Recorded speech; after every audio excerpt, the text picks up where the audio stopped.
Now that our new house is finally built, I figured it was time to get a new wife too. What? I asked, shocked. What do you mean by that?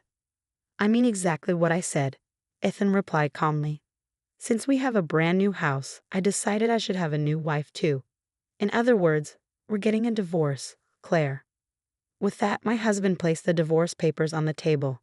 His mother, Eleanor, who was sitting beside me, picked up the papers and began reading through them.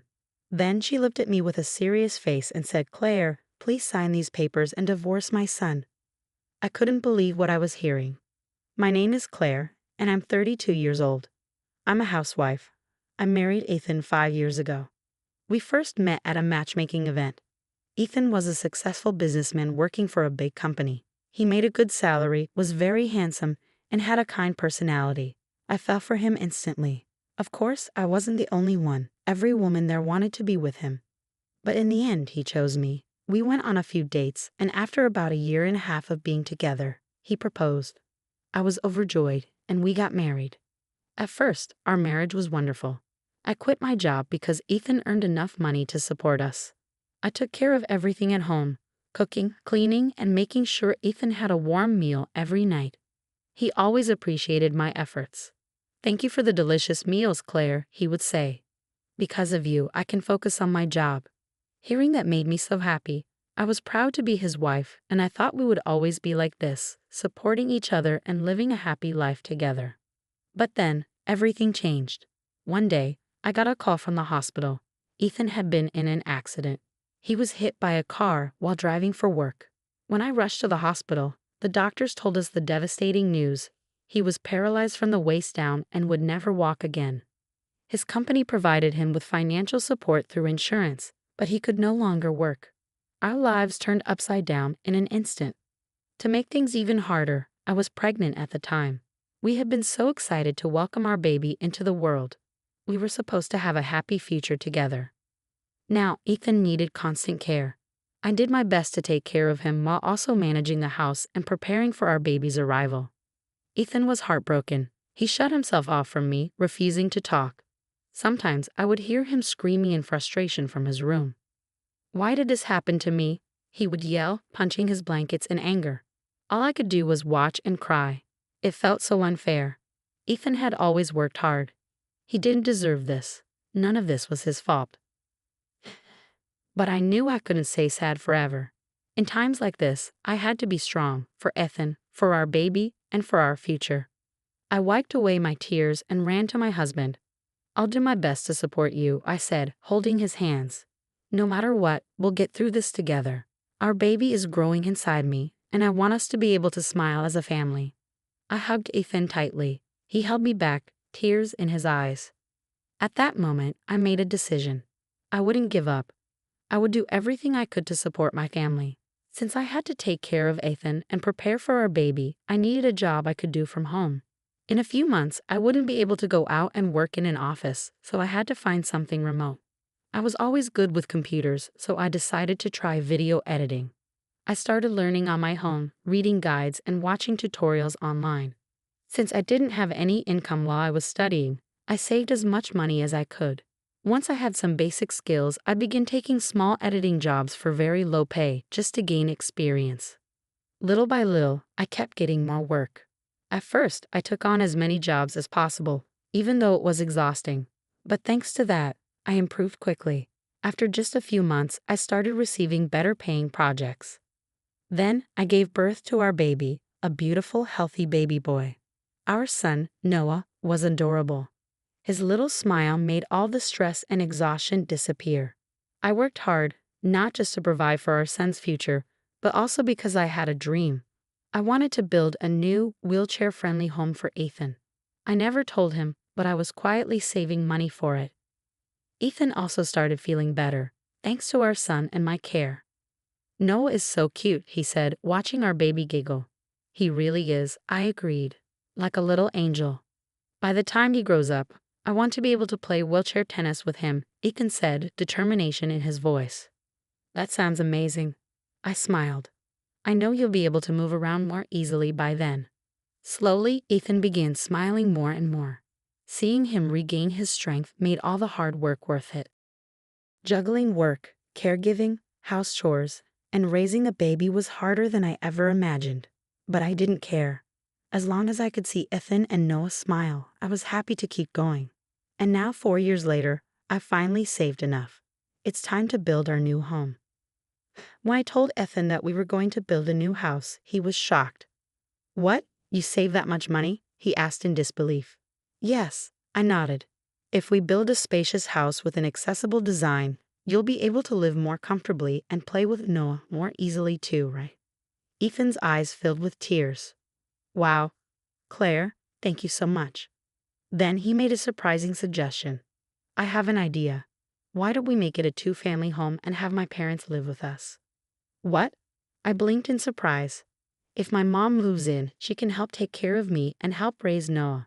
That way, you can focus more on your work and we can all live comfortably together. Oh, well, that does make sense, I admitted. Honestly, I was grateful for Ethan's idea. After his accident, his parents, Jack and Eleanor, had been visiting us regularly. They were kind and always appreciated everything I did for Ethan. I had a good relationship with them, so I didn't mind the idea of living together. So Ethan and I quickly reached out to them. Jack and Eleanor were thrilled when we suggested building a house together. I think they were happy to be closer to their son and to live with their grandson. Ethan seemed happier than he had been in years, maybe because he would finally have a home of his own and be able to take care of his parents too. He started talking to Noah more, and seeing them bond as father and son made me smile. I was sure this would bring our family closer and that we would all live happily together. With hope for the future, I kept working hard, and before long, our new house was finally finished. This was the start of our new life. I looked forward to making happy memories with Ethan, Noah, and my in-laws.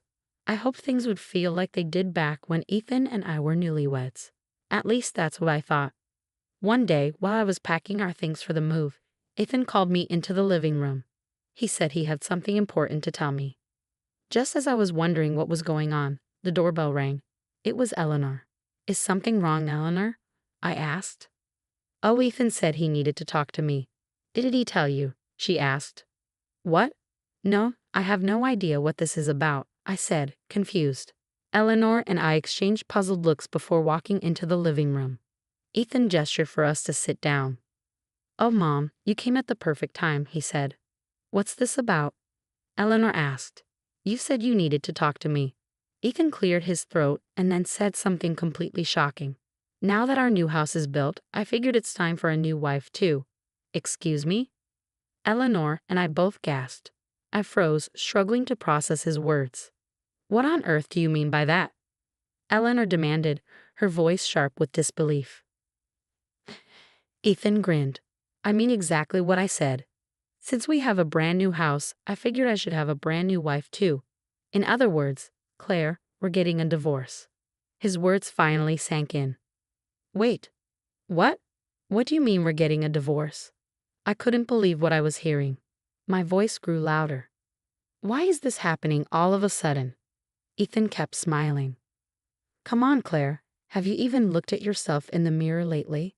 Your hair is always messy, your skin looks rough, you constantly look exhausted, and now you're even starting to get gray hairs. Honestly, you don't look 32, you look closer to 40. Maybe even older. And I don't want a wife who looks that old. My hands trembled as he continued. So I've decided to get myself a younger, prettier wife and enjoy my life in this beautiful new house. My mind went completely blank. What is he even saying? I had worked so hard, taking care of him, saving money, and building this house so he could have a better life. And now he was just throwing me away. All my years of effort. What did they even mean to him? I was speechless, but Ethan just kept talking as if my feelings didn't matter at all. It's so easy to meet new people now. I can just go on video chats, and well, not to brag, but I still look pretty good, you know. I felt sick. How could you? I whispered.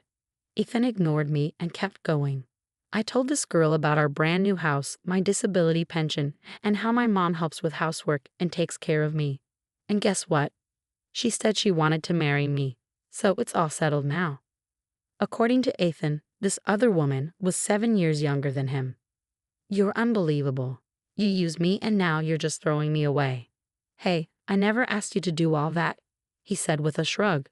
You did it all on your own. I clenched my fists. This was insane. As I sat there, frozen in disbelief, Ethan wheeled himself over to a drawer and pulled out some papers. Here, these are the divorce papers. He had already printed them out and signed his part. I've done my part, so you just need to sign. Mom, take a look at them too. I'll probably have Dad check them over as well. He placed the papers on the table. I just sat there, unable to move.